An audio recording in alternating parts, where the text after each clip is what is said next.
How's it going, everybody? Driver53 here, and today we're going to be taking another look at the production chains, and more specifically, the sugar mill. This is the third video in our series here, and if you want to check out the first one, I'm going to go ahead and have it linked up above.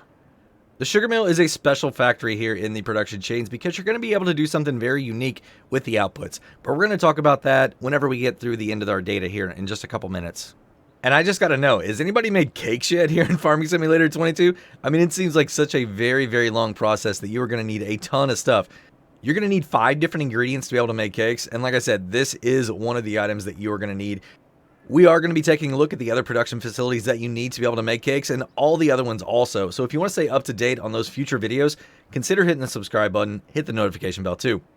But before we look at all the details, I need to show you how to place one down. So what you're going to do is come down here to Others, and then across to Construction. Whenever you get in here, you need to come over to Production, hit your X, and you're going to come down to Factories. And then you're going to come across to your sugar mill, which is going to be right here. As you can see, it's $80,000 to place down, and you can rotate it just like the other facilities with your L1 and your R1. We're going to go ahead and place it down right here. Right here is the point where you're going to be able to manage the facility, or you can do it from your menu. This is where your pallets are going to spawn at, your outputs. And around here on the other side is where you're going to put your inputs in. This is going to be your ingredients. Once you place the sugar mill, you're then going to be able to come into the production chains menu. And as you can see, you have 3 different recipes. The first one is going to be for sugar beet sugar.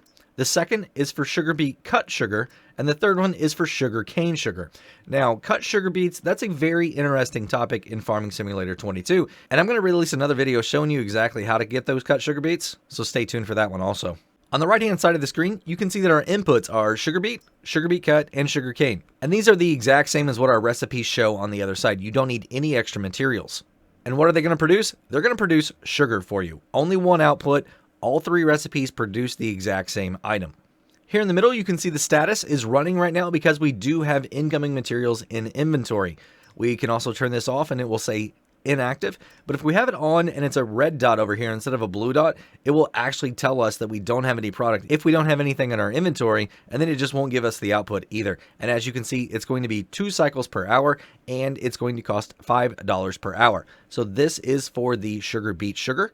And you can see that our recipe here is 500 units of sugar beets going in and 250 units of sugar going out. The next recipe here, you can see that the cycles per hour is 2 also on this one, but the cost per hour is only $3. This is going to be for cut sugar beets. Once again, 500 units going in, but this time you have 300 units going out of sugar.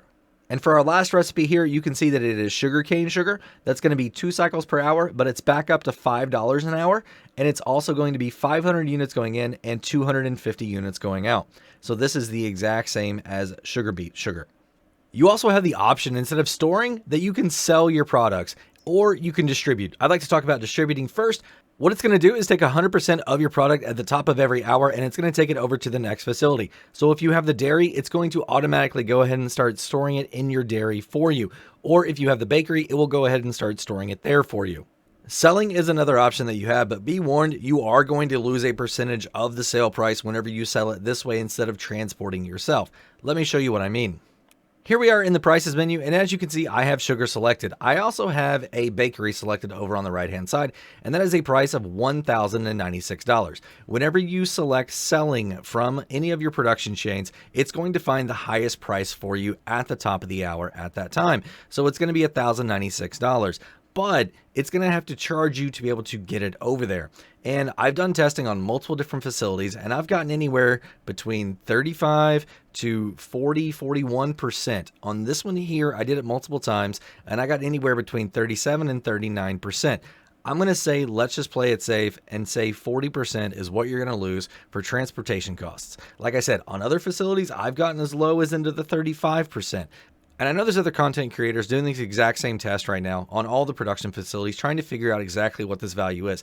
None of us are coming to the exact same number. I've spoken with multiple different people about this, and I can't get a consistent number. So there's some other factor that's playing into this, but if we just play it safe at 40%, I think we're going to be okay. If I find out exactly what that is later, I will do an update video just to clarify it once and for all of exactly what that number is. But at this time right now, I don't have an exact number for you because all of my testing has resulted in different numbers. So we're going to stick with 40% here. And just to put this into perspective about how much that's going to be, if you have a sale price of $1,096 that you have right here, you're only going to get $657 roughly. And if you take that over an entire day's production of 12,000 liters, which is what we have for sugar beets and sugar cane, that's going to come out to $5,261 lost in 24 hours. I'd rather get really good at your skid steer skills right now or wait for some auto load trailers or trucks to come out. They're on the way. Trust me. I know of 2 right now that are being worked on.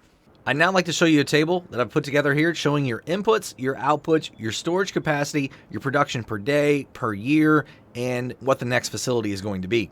So as you can see right here, this is the sugar mill factory, and our inputs are going to be sugar beet cut, and sugar cane. The next column here, you can see that this is your input storage capacity. So for each one of these ingredients, you're going to be able to store 360,000 liters of product. These next 3 columns here, you can see that the recipe input is 500. That's going to be 500 units going in. You can see on the right-hand side, 250 units coming out, 300 units coming out, and then 250 units coming out. Your output is going to be sugar for all of these.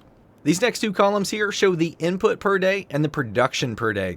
So in the first column, 24,000 units, that is going to be how much input that you have. So your different ingredients, you're going to be able to consume in 24 hours, 24,000 liters of your product. Production per day is going to be half of that for your sugar beets and your sugar cane at 12,000 liters per day. But it's going to be slightly increased for your cut sugar beets at 14,400 units per day. The next column here, you can see that this is the cost per day. So it's going to cost you $120 per day if you have the sugar beet section of the mill turned on, and also for the sugar cane section of the mill. The cut sugar beet portion of the mill is actually only going to cost you $72 per day, and that's if you run this for a full 24 hours.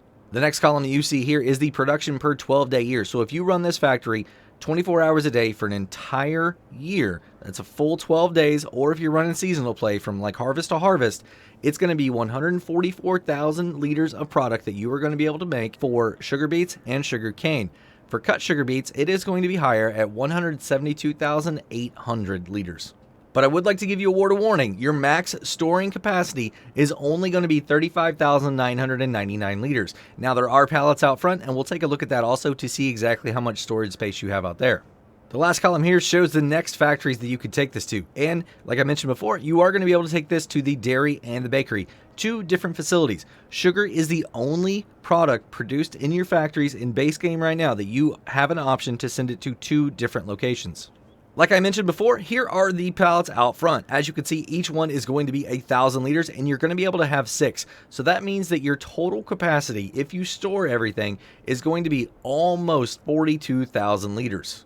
I really hope you guys are excited about this one as I am, because this one is going to be a very, very interesting factory, and I could see it being used quite a bit in a lot of the other mod factories that we are going to be getting here for Farming Simulator 22. But that's going to be it, everybody. If you enjoyed the video, go ahead and give me a thumbs up if you would. If you want to keep up to date on all the future videos that we have here for Farming Simulator 22 and production chains in general, consider hitting that subscribe button. And if you do, hit the notification bell too.